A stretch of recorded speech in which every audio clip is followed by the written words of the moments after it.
Good morning. ఆత్మీయ అతిథులతో అనుభూతుల తరంగంలా సాగిపోతున్న ఉదయరాగం కార్యక్రమానికి స్వాగతం. ప్రతి ఉదయం రాగోదయంగా సరదా కబుర్ల ప్రవాహంగా మన ముందుకొస్తున్న మీ అభిమాన ఉదయరాగం ఈరోజు మరింత అందంగా ముస్తాబైంది. మరి ఈనాటి ఎపిసోడ్ను స్టార్ట్ చేద్దాం. ఈరోజు తిథి, నక్షత్ర, వార వివరాలను తెలిపే శుభయోగంతో ఈనాటి ఉదయరాగం ప్రోగ్రాంని ఆరంభిద్దాం.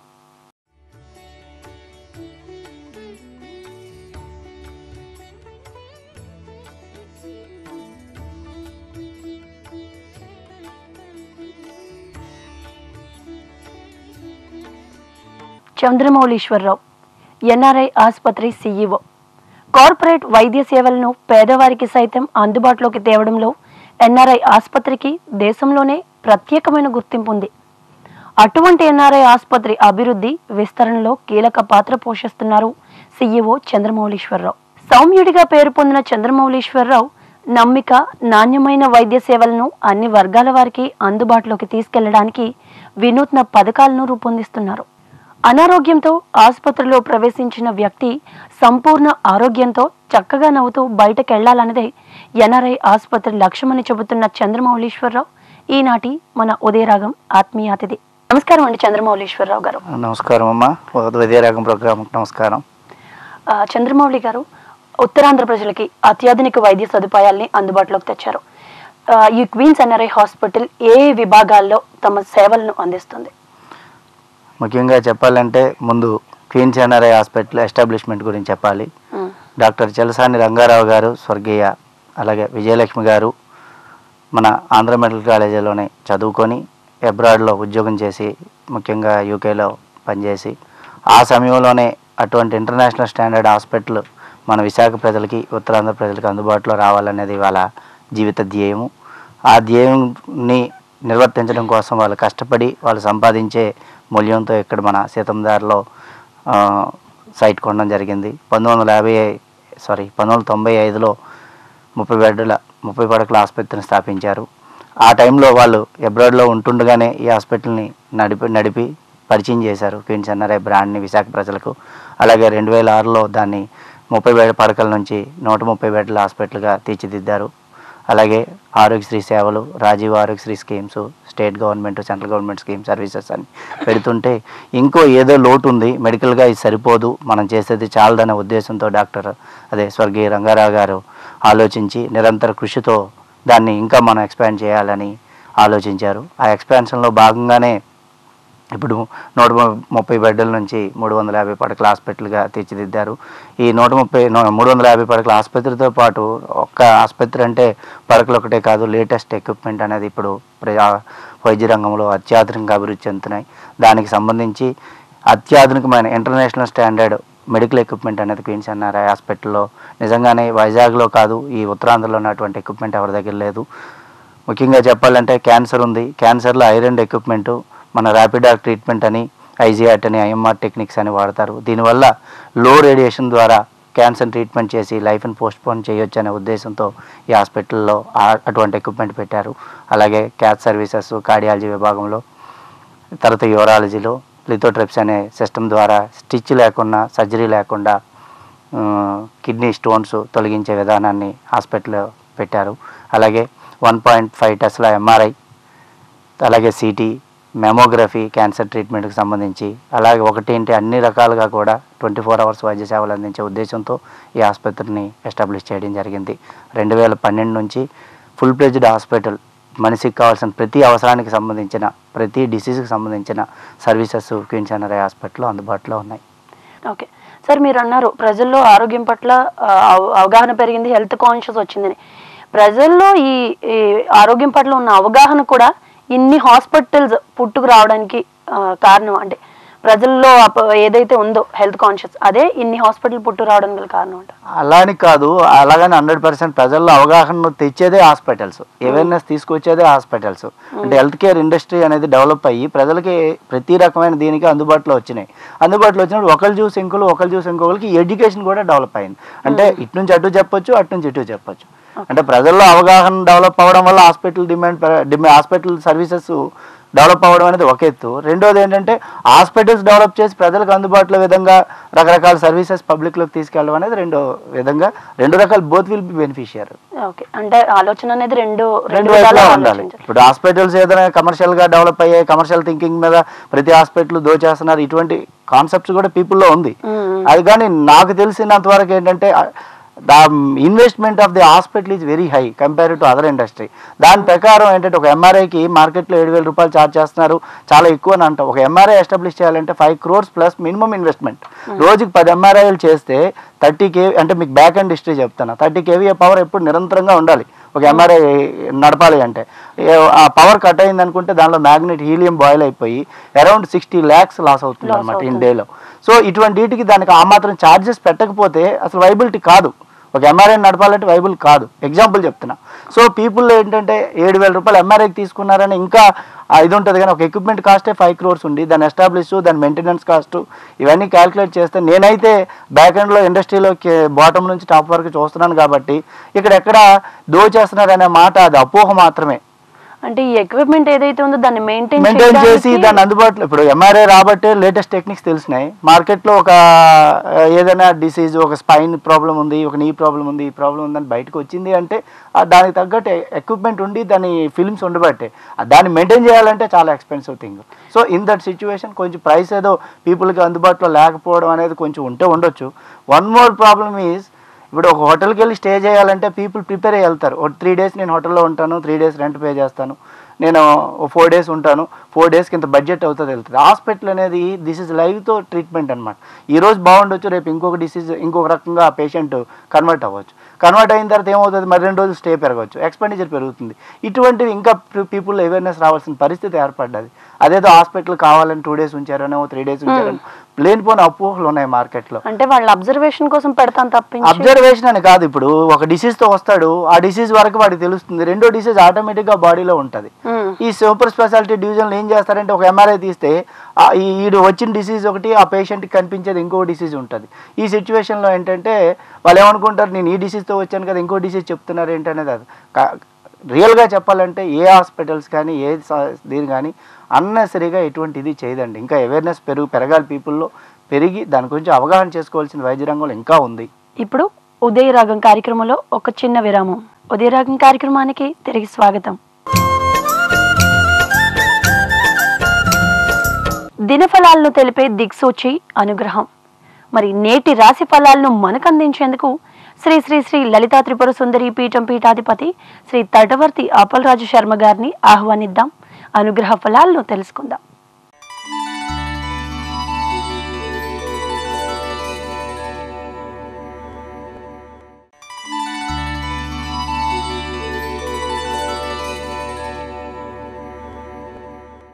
ఈరోజు మేషరాశి వారు మీ యొక్క కార్యక్రమాల్లో దుడుకుగా ప్రవర్తిస్తారు. ఈరోజు మీకు కోపతాపాలు అధికమవుతాయి. తన కోపమే తన శత్రువు అనేటువంటి ఆ మాటను మీరు ఈరోజు గుర్తుపెట్టుకోవాలి.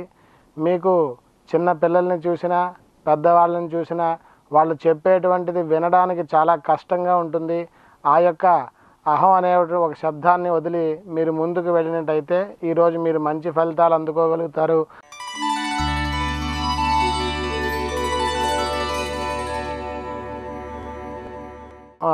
వృషభ రాశి వారు ఈరోజు చాలా మీరు చేసేటువంటి కార్యాల్లో కష్టాన్ని పొందవలసి వస్తుంది. చేసిన పని మళ్ళీ 10 సార్లు చేయవలసి వస్తుంది. మీ ఏకాగ్రత లోపించేటువంటి పరిస్థితి ఉంది.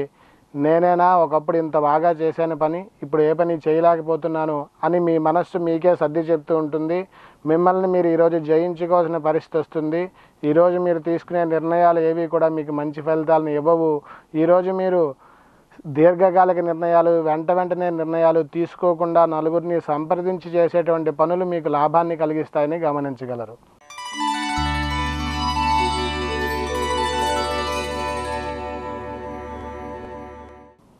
మిథున రాశి వారు చేసేటువంటి కార్యాలు చాలా వేరంగా సాగుతాయి. ఈరోజు మీరు చేసేటువంటి పనుల్లో మీరు విజయాలు సాధించగలుగుతారు. ఆర్థికపరమైన అంశాలు మీకు కష్టాన్ని కలిగిస్తాయి. అప్పులు విషయంలో మీరు బాగా ఇబ్బందులు పడవలసి వస్తుంది. వ్యాపార విషయాల్లో మీకు లాభాలు కలుగుతాయి. మీరు చేసేటువంటి ప్రతి దానం ధర్మం కూడా మీకు ఈరోజు కాపాడి మీకు కలగబోయేటువంటి కష్టాల నుంచి మిమ్మల్ని దూరం చేస్తుంది.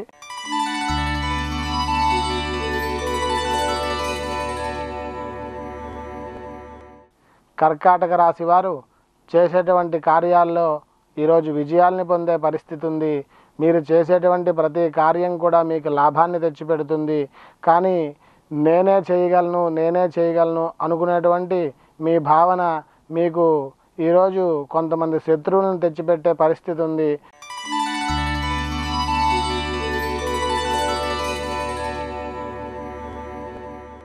సింహరాశి వారు ఈరోజు చేసేటువంటి కార్యాల్లో విజయాలు సాధించగలుగుతారు.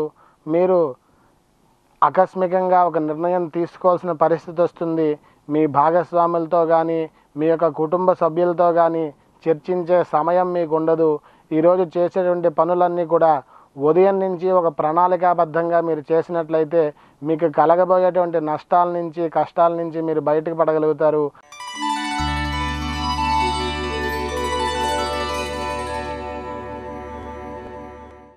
కన్యా రాశి వారు ఈరోజు చేసేటువంటి ప్రతి కార్యంలో కూడా విఘ్నాలు ఏర్పడతాయి. ఈరోజు మీరు చేసేటువంటి కార్యాలు మీకు ఆర్థికంగా నష్టాన్ని కలిగిస్తాయి.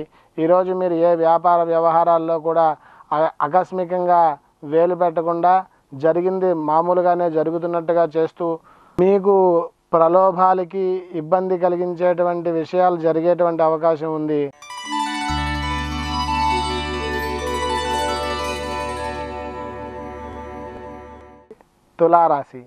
తులారాశి వారు ఈరోజు మీరు చేసేటువంటి కార్యాల్లో కొంచెం విఘ్నాలు ఏర్పడినప్పటికీ కూడా లాభాలు పొందగలుగుతారు. ఈరోజు ఈ శనివారం పూట మీరు వెంకటేశ్వమి తాలూకా సుప్రభాతాన్ని ఒకసారి ఇంట్లో చదువుకొని మీ వ్యాపార కార్యక్రమాలు మొదలుపెట్టి ఒక నల్లటి గోవుకి మీరు తిలపిష్టం అంటే నువ్వులు బెల్లం కలిపినటువంటి ఒక చిమ్మిలిని కనుక ఆవుకి తినిపించి వెళ్ళినట్టయితే మీకు ఈరోజు మీ వ్యాపార ఉద్యోగ ఆర్థిక వ్యవహారాల్లో లాభాలు పొందగలుగుతారు.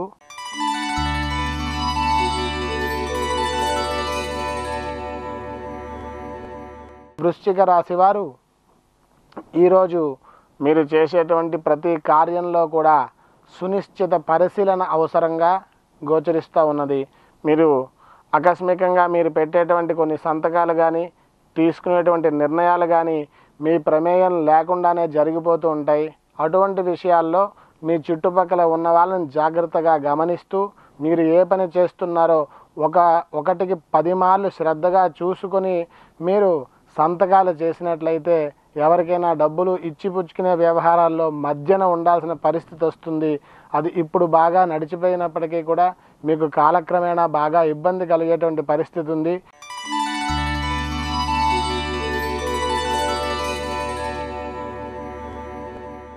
ధనస్సు రాశి వారు ఉద్యోగస్తులు అధికారుల మన్నల్ని పొందుతారు. మీ కింద ఉన్నటువంటి ఉద్యోగస్తులు మీకు ప్రతి కార్యాల్లో కూడా సహకరిస్తారు. ఆఫీసుల్లో మీరు చేసేటువంటి ప్రతి పని కూడా మీకు మంచి పేరుని ప్రఖ్యాతిని డబ్బుని కూడా తెచ్చిపెడుతుంది. కానీ ఈరోజు మీరు చేసేటువంటి ప్రతి పని కూడా జాగ్రత్తగా చేయవలసి ఉంటుంది. ఆకస్మికంగా అధికారుల దాడులు కూడా మీకు ఈరోజు జరిగే అవకాశం ఉంది.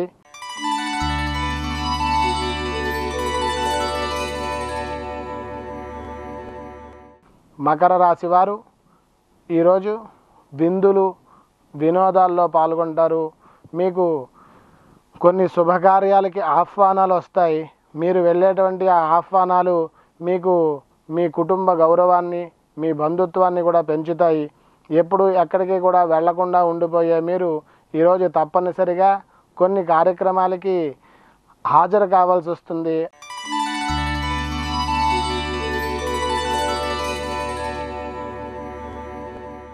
కుంభరాశి వారు ఈరోజు చేసేటువంటి ప్రతి కార్యాల్లో కూడా అనుకూలత కనిపిస్తుంది. సానుకూల విషయాల్లో మీరు స్పందించే తీరు అందరినీ కూడా అబ్బురపరుస్తుంది. విద్యార్థులు ఈరోజు మీ యొక్క అధ్యాపకుల దగ్గర మంచి పేరు తెచ్చుకుంటారు.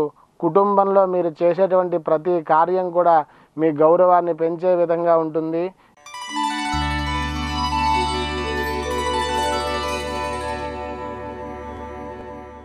మీనరాశి వారు ఈ శనివారం ఈ బుధుడు మీకు యోగించి మీ బుద్ధి చాతుర్యాన్ని పెంచుతాడు.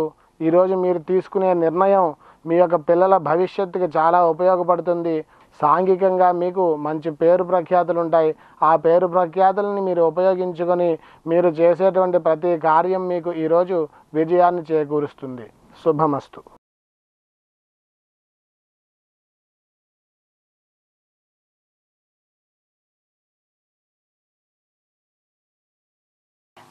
అప్పటితో పోల్చుకుంటే ఇప్పుడు జనాలు చాలా ఎడ్యుకేట్ అయ్యాడు. అది హెల్త్ పరంగా కానివ్వండి, లేదంటే ఇంకో అదర్ విషయాల్లో దేని ద్వారా అయినా కానివ్వండి కొంచెం ఎడ్యుకేట్ అయ్యారు. ఎందుకు హాస్పిటల్కి వస్తే ఇంకో 2 రోజులు ఎక్స్ట్రా ఉంచుతారు అన్న మోటివేషన్లోనే ఎందుకు వెళ్ళిపోతున్నారు? అంటే దీనికి సంబంధించి మన అంటే ఎలాంటి చర్యలు లేవా? అవగాహన కల్పించడం కానీ, లేదంటే వాళ్ళకి అవేర్నెస్ క్రియేట్ చేయడం? పీపుల్లో అవేర్నెస్ వస్తుంది, అందరికీ తెలుస్తుంది. ఇప్పుడు లేటెస్ట్గా కొంచెం అడ్వాన్స్డ్ టెక్నిక్స్ కూడా పీపుల్కి తెలిసినాయి. ఇప్పుడైతే ఆ కంప్లైంట్స్ లేవమ్మా 99%. ప్రీవియస్గా అయితే కొంచెం మరి మారుమూల గ్రామాల నుంచి వచ్చి వాళ్ళకి అవగాహన లేక హెల్త్ అంటే ఏంటో తెలియక ఏదో కడుపు నొప్పి అని వస్తారు. కడుపు నొప్పి లోపల ఇంకేమున్నాయి అనేది వాళ్ళకి తెలియకుండా నొప్పి ఒక రోజులో తగ్గిపోయింది కదా, నాకు 2వ రోజు ఎందుకు ఉంచారని అనుకుంటారు. సో ఇటువంటి పరిస్థితులు ఇప్పటికీ మేము ఫేస్ చేస్తూనే ఉన్నాము. బట్ కంపేరిటివ్ ప్రీవియస్ డేస్తో కంపేర్ చేసుకుంటే కొంతవరకు పీపుల్లో అవగాహన వచ్చింది, ప్రజల్లో అవగాహన వచ్చింది. దాంతో అంటే ఏ ప్రాబ్లంతో అయితే వచ్చారో దాన్ని సమూలంగా క్లోజ్ చేసిన తర్వాతే పంపిస్తారు. సార్, మరి ఇప్పుడు గవర్నమెంట్ ఆరోగ్యశ్రీ అని ఒక పథకాన్ని ప్రవేశపెట్టింది. దీని ద్వారా మధ్యతరగతి ప్రజలకి కార్పొరేట్ వైద్యం అందుబాటులోకి వచ్చింది. సో మన దగ్గర ఆరోగ్యశ్రీకి సంబంధించి ఏ ట్రీట్మెంట్స్ మీరు చేస్తారు? ఆ ట్రీట్మెంట్స్ ఏవేవి? అంటే కొన్ని లిమిటెడ్ ట్రీట్మెంట్స్ ఆరోగ్యశ్రీలో చేయడం జరుగుతుంది. మన ఎన్ఆర్ఐకి సంబంధించి ఏ ట్రీట్మెంట్స్ ఆరోగ్యశ్రీ కింద చేస్తారు? దానికి ముఖ్యంగా చెప్పాలంటే గవర్నమెంట్ డిక్లేర్ చేసిన డిసీజెస్ అని కొన్ని లిస్ట్ ఉంది. ఆరోగ్యశ్రీ స్కీమ్ పెట్టేటప్పుడే గవర్నమెంట్ కొన్ని కవరేజెస్ లిస్ట్ ఇచ్చింది. ఆ లిస్ట్ ప్రకారం మాక్సిమం క్వీన్స్ ఎన్ఆర్ఐ హాస్పిటల్లోనే అయితే మేము ట్రీట్ చేస్తున్నాం. అన్ని ఆరోగ్యశ్రీలో కవర్ అయ్యే ఏ ట్రీట్మెంట్ అయితే ఉందో ఆ ట్రీట్మెంట్లన్నీ సిన్స్ 8 years నుంచి మేము ఆర్ఎస్టీ స్కీమ్ పెట్టినప్పటి నుంచి క్వీన్స్ ఎన్ఆర్ఐ హాస్పిటల్లో ఈవెన్ ఎక్స్పాన్షన్ ప్రాజెక్ట్లో కూడా సేమ్ క్యాన్సరు కార్డియాలజీ కూడా మాకు ఇచ్చారు. దాని ప్రకారం అన్ని ట్రీట్మెంట్లు జరుగుతున్నాయి. సార్, ఇప్పుడు అత్యాధునిక వైద్యాన్ని మధ్యతరగతి ప్రజల్లో కూడా అందుబాటులోకి తెచ్చిన హాస్పిటల్స్ ఎన్ఆర్ఐ అని చెప్పాలి.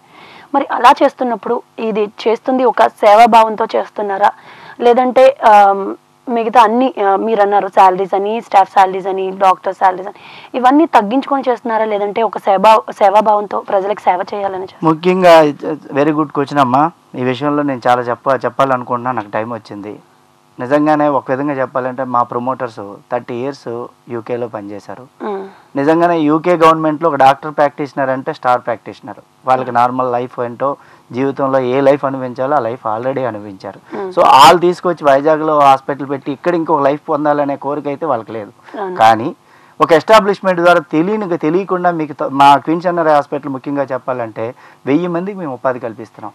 1 ఎకరా స్థలంలో 1 ఎకరా ప్లేస్లోన 1000 పీపుల్కి ఎంప్లాయ్మెంట్ కల్పించే ఇండస్ట్రీ ఉంది అంటే that is only hospital industry, నేనైతే చెప్పగలను. అలాగే ఇప్పుడు మీరు అన్నట్టు హెల్త్ కేర్ ఇండస్ట్రీకి గవర్నమెంట్ సైడ్ నుంచి కూడా ₹1 బెనిఫిట్స్ అయితే ఏం లేవు. ఏవో స్కీమ్స్, హెల్త్ స్కీమ్స్ ఉన్నాయి కానీ పవర్ సబ్సిడీ అని కానీ ఇంకో సబ్సిడీ కానీ ఇంట్రెస్ట్ సబ్సిడీ కానీ ఏమీ లేవు. సో ఈ సిచ్యువేషన్లో ఒక హాస్పిటల్ 1000 మందికి శాలరీస్ ఇచ్చి ఒక పవర్ బిల్ కట్టి ఎంత ఎక్విప్మెంట్ డిప్రిషియేషన్స్ యూజ్ ఎక్విప్మెంట్ మా ఫర్ ఎగ్జాంపుల్ చెప్పి క్వీన్స్ ఎన్ఆర్ఐ హాస్పిటల్లో 40 crores ఎక్విప్మెంటే మేము ఎస్టాబ్లిష్ చేసాం. లినియర్ యాక్సిలరేటర్ కావచ్చు, cancer radiotherapy, MRI, city, cath lab ఇటువంటివన్నీ ఉన్నాయి. ఈ ఎస్టాబ్లిష్మెంట్కి 40 crores మరి డిప్రిషియేషన్ ఉంటుంది, మెయింటెనెన్స్ కాస్ట్లు ఉంటాయి, ఇవన్నీ ఉంటాయంటే ఇవన్నీ మరి ఆ పేషెంట్ రెవెన్యూనే డిపెండ్ అయి ఉంటుంది. మోస్ట్ హాస్పిటల్ అంటేనే పేషెంట్ రెవెన్యూ కంపల్సరీ ఉండాలి. దాంతోపాటు వెల్ఫేర్ కూడా. ఇప్పుడు ఆర్ఎస్టీ స్కీమ్ కింద మనం సర్వీస్ చేస్తున్నాం అంటే గవర్నమెంట్ ఇచ్చే ప్యాకేజీకే సర్వీస్ చేస్తున్నాం. సో అది వెల్ఫేర్ కింద వస్తుంది నా దృష్టిలో. అంటే వాళ్ళు ఇచ్చేది నామినల్ కాస్టింగ్సే గవర్నమెంట్ పే చేస్తుంది. అలాగే సిజిహెచ్ఎస్ రేట్స్ కానీ ఇవన్నీ కానీ ఇచ్చి మనం సర్వీస్ చేయగలుగుతున్నాం అంటే that is nominal cost. Nominal కాస్ట్కి ఒక సర్వీస్ మనం కార్పొరేట్ హాస్పిటల్లో ఇంత హై అండ్ ఎక్విప్మెంట్తో మనం సర్వీస్ ఇవ్వగలుగుతున్నాం అంటే that is a cost service ఓరియంటెడ్గానే చెప్పొచ్చు. ఉదయరాగం కార్యక్రమంలో ఒక చిన్న బ్రేక్ తీసుకుందాం. Welcome back to Udayaragam. మన జీవితాల్లో ప్రకృతి మమేకమైపోయింది. అలాంటి ప్రకృతి మనకు అందించిన అద్భుతం ఆయుర్వేదం. ఆ ఆయుర్వేదం అందించిన ఓ బహుమతి ఇప్పుడు చూద్దాం.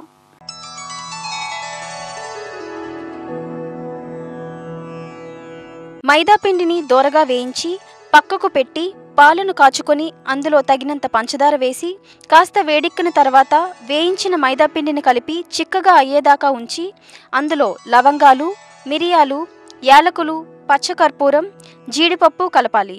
ఈ తయారు చేసిన పానీయం లిప్సికా.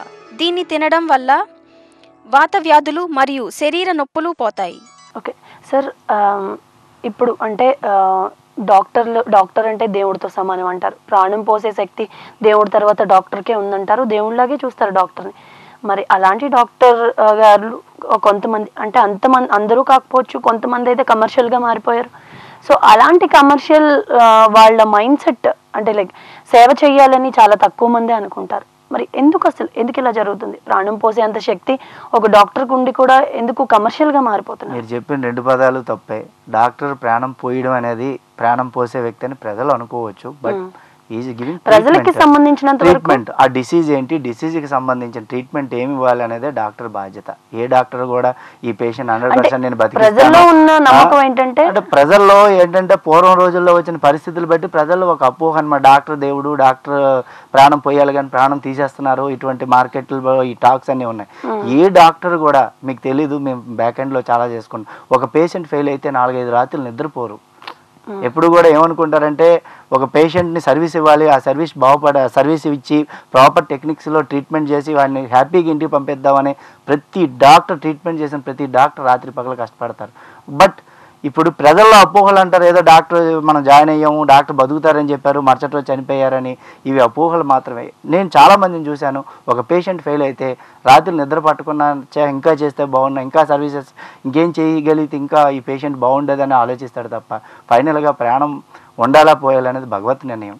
సో ఇది దానికి డాక్టర్కి సంబంధించినంత వరకు ఎటువంటి రెస్పాన్సిబిలిటీ లేదు. రెండోది అంటారే కమర్షియల్ అనే పదం లేదండి. ఎందుకంటే షార్టేజ్ ఆఫ్ డాక్టర్స్ ఉన్నారు. షార్టేజ్ ఇప్పుడు కార్డియాలజిస్టులు ఉంటే సిటీలో చాలా తక్కువ ఉన్నారు. ఈ షార్టేజ్లో గవర్నమెంట్ పాలసీస్ మార్చి కొంచెం మ్యాన్ పవర్ స్ట్రెంగ్త్ పెంచాలి. మెడికల్ క్వాలిఫైడ్ పీపుల్ పెంచగలిగితే అట్లీస్ట్ కొంతవరకు ఇంకా అందుబాటులో తేవచ్చు. అంతే తప్ప ఈ కాస్టింగ్, కమర్షియల్ అనే పదం ప్రజల్లో ఏంటంటే క్యూర్ అయితే, ఇంకోటి ఏంటంటే ఎస్పెషల్లీ ఇన్ హెల్త్ కేర్ ఇండస్ట్రీలో ఓ పేషెంట్ క్యూర్ అయిపోతే సరే హాస్పిటల్ మీద ఒక కృతజ్ఞత చెప్తాడా లేదా అని సెకండరీ అయితే, ఫెయిల్ అయితే మటు డెఫినెట్గా అడుగుతారు. సో దీనికి డాక్టర్ని బాధ్యుడో హాస్పిటల్ బాధ్యుడో నేను చెప్పలేను. ఫైనల్గా ఎవరి ప్రయత్నం వాళ్ళు చేస్తూ ఉంటారు. జనాల మైండ్ సెట్ మారాలి. సార్ మీరు అన్నారు మ్యాన్ పవర్ ఇంకా పెరగాలి అని. ఒకప్పుడు ఇంజనీరింగ్ కానీ మెడిసిన్ కానీ ఎక్కువ ఉండేది అప్పుడు ఒకనొక టైంలో. కానీ ఇప్పుడు అందరూ ప్రొఫెషన్స్ మార్చుకుంటున్నారు. ఇటు సిఏ వైపు కానీ ఇట్లా కెరియర్ మారిపోతుంది. సో ఇది కూడా మ్యాన్ పవర్ తగ్గడానికి ఒక కారణం అంటారు. అంటే దురదృష్టం ఏంటంటే ఒక డాక్టర్ చదవాలంటే 15 ఏళ్ళు ఆ ప్రొఫెషన్ మీద డిపెండ్ అవ్వాలి. అంటే ఒక ఎంబీబీఎస్ చదవడానికి ఒక 5 years, ఎంబీబీఎస్ అయిన తర్వాత నెక్స్ట్ 2 years 1 year మళ్ళీ పోస్ట్ గ్రాడ్యుయేట్ కోసం ట్రై చేయాలి. ఆ తర్వాత పోస్ట్ గ్రాడ్యుయేట్ వచ్చిన తర్వాత అదే పీజీ సీట్ వస్తే దానికి ఒక 2-3 years అలాగా మళ్ళీ అది అయిపోయిన తర్వాత సూపర్ స్పెషాలిటీ చదవడానికి ఇలాగా చదువుకునే టైం స్పాన్ 15 ఏళ్ళు. అంటే ఒక డిగ్రీ అయిపోయింది అనే వ్యక్తికి 30-35 ఏళ్ళ వరకు మెడిసిన్ చదవాలి, ఈలోకి పెళ్లి కాకుండా మన నెక్స్ట్ అచీవ్మెంట్, టార్గెట్స్ ఇవన్నీ అనేసరికి కొంతమందిలో భయం వస్తుంది. లాంగ్ స్పాన్ అప్పుడు మళ్ళీ 4 years మళ్ళీ మెడికల్ ప్రాక్టీస్ చేయాలి. అప్పటికి కానీ ఆయనకి ఎక్స్పీరియన్స్ రాదనే చెప్తారు పీపుల్లో. ఈవెన్ నేను qualified super speciality qualified doctor అయినా సరే ఈ కుర్రాడులా ఉన్నాడు, వీడేం ట్రీట్ చేస్తాడని ఈ పీపుల్లో ఇంకా అవగాహన పెరగాలి తప్ప. అందుకు దాంతో ఏమవుతుంది, ఈ డాక్టర్ చాలామంది పీపుల్లో 15 ఏళ్ళు చదివి అప్పుడు ప్రాక్టీస్ చేసి ఇంకా జీవితంలో ఇది అవ్వాలంటే కష్టం అని చెప్పి చాలా వరకు డైవర్ట్ అవుతున్నారు. ఎంత డైవర్ట్ అయినా దాన్ని సెలెక్ట్ చేసుకునే పీపుల్ కొంతమంది ఉన్నారు. వాళ్ళు ఆ కష్టపడి దాన్ని ఇంప్లిమెంట్ చేసి ఈ రోజుల్లో మెడికల్ ప్రాక్టీషనర్ అంటే సూపర్ స్పెషాలిటీ లేకపోతే సర్వైవల్ పర్సెంటేజ్ తక్కువ ఉంది. ఒక ఎంబీబీఎస్ ప్రాక్టీషనర్ ప్రీవియస్గా ఎంబీబీఎస్ఏ పెద్ద డాక్టర్ అనుకుంటే ఈరోజు ఎండి, డిఎంలు, ఎంఎస్, ఎంసీహెచ్లు ఈరోజు మార్కెట్లోకి పెరిగింది. సార్ మిగతా కంపెనీలతో చూసుకుంటే ఒక సాఫ్ట్వేర్ కంపెనీకి కానీ లేదంటే ఇంకా అదర్ కంపెనీస్ సిఇఓస్ చూసుకుంటే మీకున్నంత ఒత్తిడి వాళ్ళకు ఉండకపోవచ్చు, వాళ్ళకున్నంత ఫ్రీ టైం మీకు ఉండకపోవచ్చు. మీరు 24/7 ఉండాల్సి వస్తుంది హాస్పిటల్లో. ఏ టైంలో ఏ కేసు వస్తుందో తెలియదు. అంత ఒత్తిడిని మీరు ఎలా జయించగలుగుతున్నారు? ముఖ్యంగా చెప్పాలంటే వర్క్ని ప్రేమించేవాడు ఎవడైతే ఉన్నాడో ఆ వర్క్ మీద భయం అనేది ఉండదు. అది రాత్రవని పగలవని సేమ్. నేను చిన్నప్పటి నుంచి నేను ఏదైతే పని భగవంతుడు నాకు ఏదైతే అవకాశం ఇచ్చాడో అవకాశాన్ని 100% వినియోగించుకోవాలనే వ్యక్తుల్లో నేను ఒక వ్యక్తిని చెప్పుకోవచ్చు. నాకు అదృష్టాన్ని అదే భగవంతుడు కల్పించాడు. దాన్ని నేనేంటంటే మీరు అనుకోవచ్చు ఇది ఒత్తిడి, ఇది స్ట్రెస్సు, ఇది రాత్రి పగలు పనిచేయాలి. నిజంగానే రాత్రి పగలు మేము పనిచేస్తున్నాము, దాన్ని ప్రేమించి పనిచేస్తున్నాం, ఇష్టపడి పనిచేస్తున్నాం.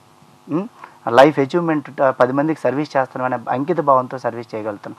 ఇంకోటి ముఖ్యంగా చెప్పాలంటే ఏ సీఈఓకి రాని అదృష్టం హాస్పిటల్ ఇండస్ట్రీ సీఈఓలో కానీ అడ్మినిస్ట్రేటర్లు కొన్ని గొప్పతనం ఏంటంటే మాకు కొంత శాలరీ వస్తుంది, నా ఫ్యామిలీని బ్రతకడానికి, నా పిల్లలు భవిష్యత్తు కోసం నాకు శాలరీ వస్తుంది, దానివల్ల మేము కంఫర్టబుల్ లైఫ్ లీడ్ చేస్తాం.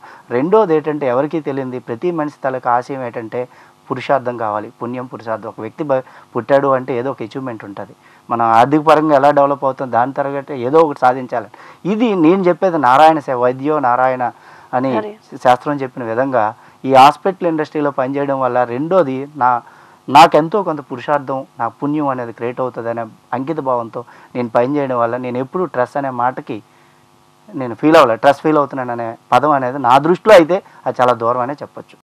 అత్యాధునిక వైద్యాలను పరిచయం చేస్తూ అత్యాధునిక వైద్య పరికరాలతో వైద్య సేవల్ని అందుబాటులోకి తెచ్చిన క్వీన్స్ ఎన్ఆర్ఐ హాస్పిటల్ సీఈఓ చంద్రమౌళీశ్వరరావు గారు మన స్టూడియోకి వచ్చి ఆరోగ్యం గురించి ఎలా ఉండాలి, ఎలాంటి జాగ్రత్తలు తీసుకోవాలి అన్న విషయాల గురించి చక్కగా వివరించడం జరిగింది. మరి అంత బిజీ షెడ్యూల్లోని అంత టైం బీయింగ్ ఉన్న అంత టైం టైట్ షెడ్యూల్లోని కూడా మన కోసం వచ్చి ఇంత మంచి విషయాలు చెప్పిన చంద్రమౌళీశ్వరరావు గారికి మరొకసారి మెట్రో స్టూడియో తరపున ధన్యవాదాలు తెలియజేసుకుంటున్నాను. చంద్రమౌళీశ్వరరావు గారు ధన్యవాదాలండి. ధన్యవాదాలమ్మా. మంచి మాటలను మనకు అందిస్తున్న ఆనిముత్యాల్ని ఇప్పుడు చూద్దాం.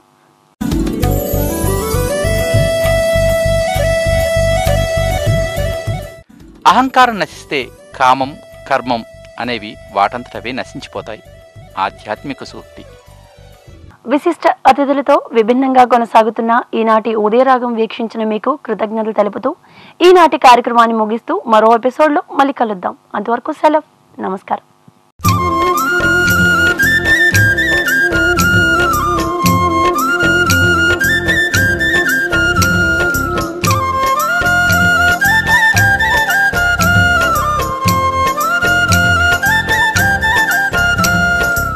It's a Dreams Studio production.